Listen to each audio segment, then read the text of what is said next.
कहते हैं हर कथा में एक नायक होता है और एक खलनायक।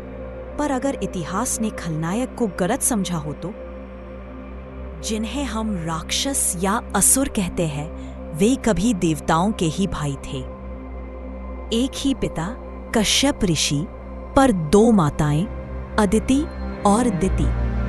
अदिति ने प्रकाश को जन्म दिया और दिति ने अंधकार को। दोनों ही सृष्टि के लिए आवश्यक थे जब तक अहंकार ने उन्हें अलग नहीं कर दिया।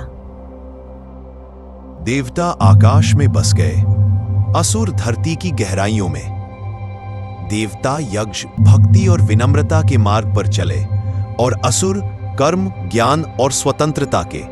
दोनों का लक्ष्य एक था, सत्य, पर मार्ग अलग अलग। देवेंद्र इंद्र ने कहा, प्रहलाद, तुम्हारा अंधकार धर्म को मिटा देगा। प्रहलाद मुस्कुराए, और तुम्हारा प्रकाश तुम्हें अंधा कर देगा इंद्र। धर्म कोई दिशा नहीं, वह संतुलन है। और यहीं से सृष्टि में पहला विभाजन हुआ, अच्छाई और बुराई का नहीं बल्कि दृष्टिकोणों का।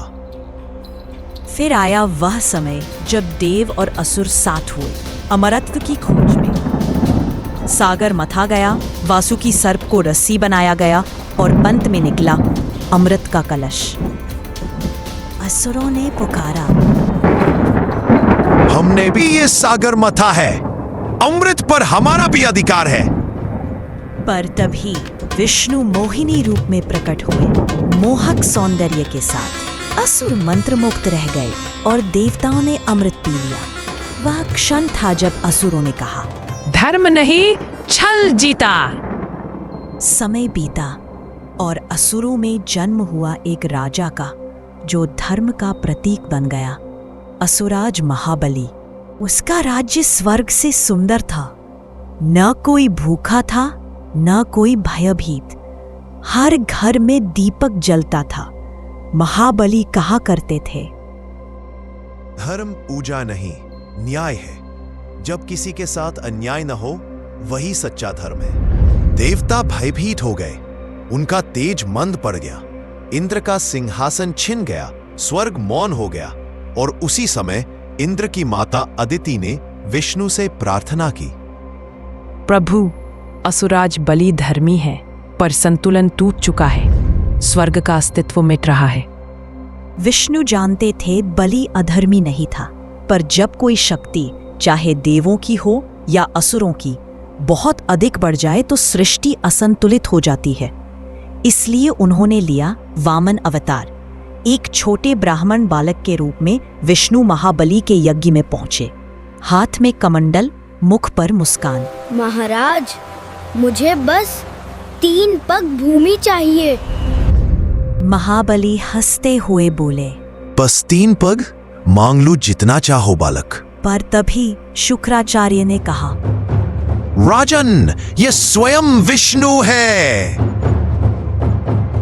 यदि भगवान भी भिक्षा मांगने आए हैं तो बलि कैसे मना करे। वामन का रूप बढ़ने लगा। एक पग में धरती समाई, दूसरे में स्वर्ग, तीसरे के लिए विष्णु बोले, तीसरा पग कहाँ रखूं? तीसरा पग प्रभु मेरे सिर पर रख दीजिए। विष्णु ने चरण रखा और उसी क्षण बलि का मैं मिट गया। वह हारकर भी अमर हो गया। विष्णु प्रकट हुए, तुमने धर्म का सच्चा अर्थ समझ लिया, इसलिए मैं वचन देता हूं, जब भी अन्याय बढ़ेगा तुम लौटोगे संतुलन के प्रतीक बनकर।